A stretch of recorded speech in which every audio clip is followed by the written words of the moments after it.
If you've been grinding Infernal Castle, you're going to love this patch. They've made some massive improvements, turning it from a time-consuming grind into a seriously rewarding experience. In this video, we're going to test if these changes actually make Infernal Castle worth grinding.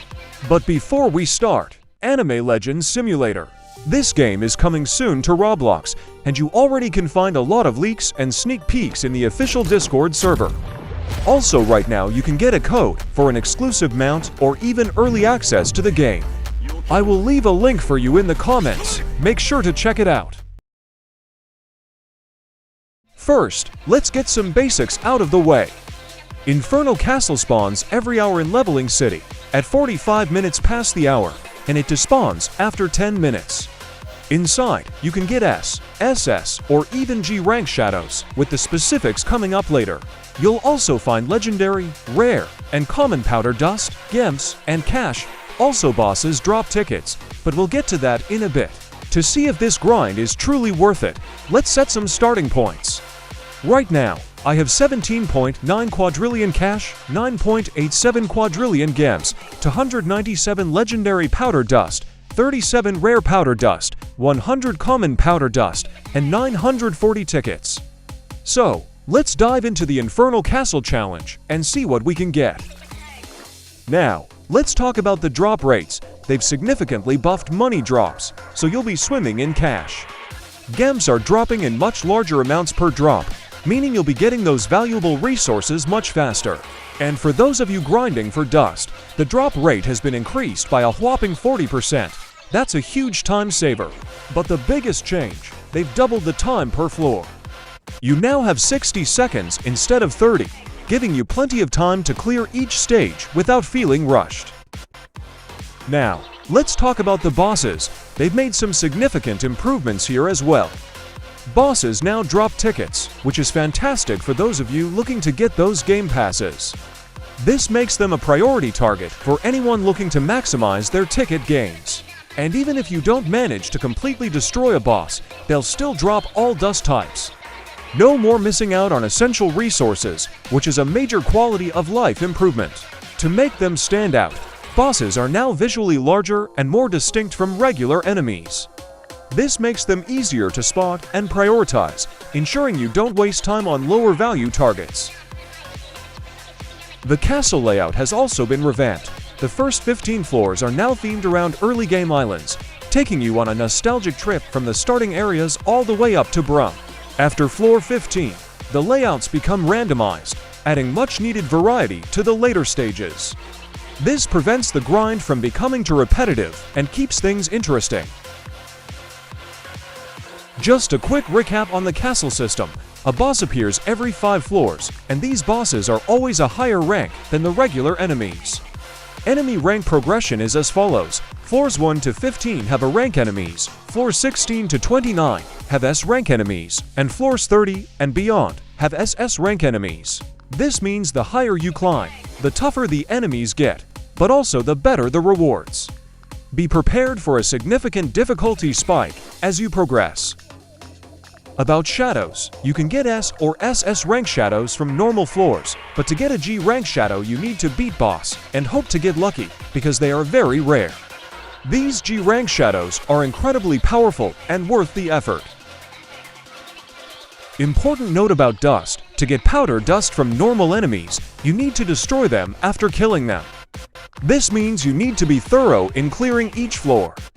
However, bosses will always drop all dust types, even if you don't destroy them, making them a reliable source of dust.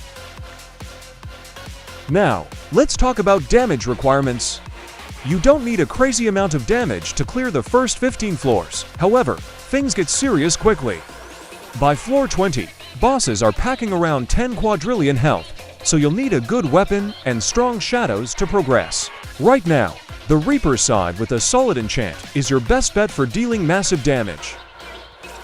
In fact, after floor 20, all enemies are pretty strong, and it already takes some time to kill each of them, even with my 4 quadrillion DPS. This means you need to be well prepared for a significant time commitment if you want to climb higher.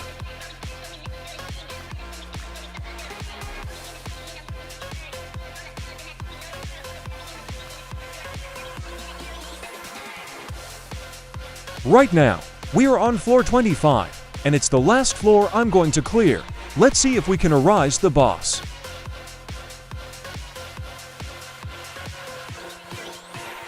All enemies here have more than 30 quadrillion health.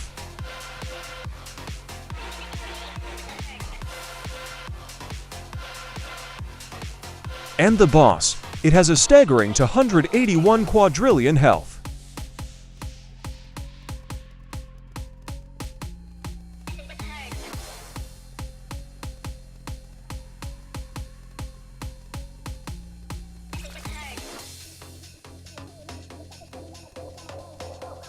Okay, we killed it and got the rewards, but didn't arise it. Now let's see what we got for 25 floors. After 25 floors, we have 166 rare, 345 common and 382 legendary dust. 958 tickets, 18.44 quadrillion cash.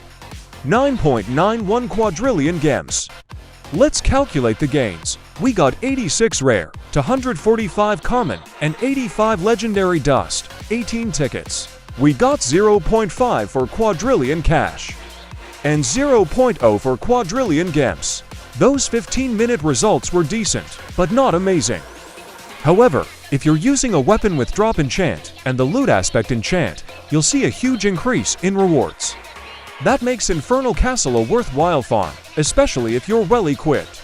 Also, in the previous video, I was talking about new AFK rewards, but didn't show it, so here it is.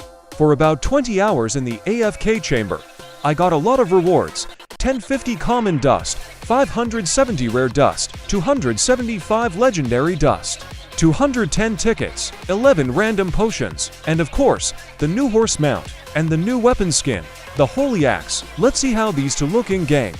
First, the Holy Axe. Let's equip it. Okay, it's a one-handed weapon. Looks very decent, but I would add some special effects or particles for this weapon.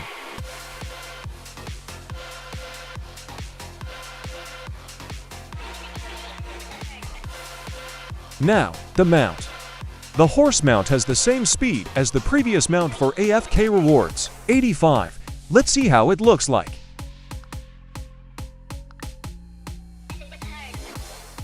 So, it looks pretty cool. It also has some effects on it.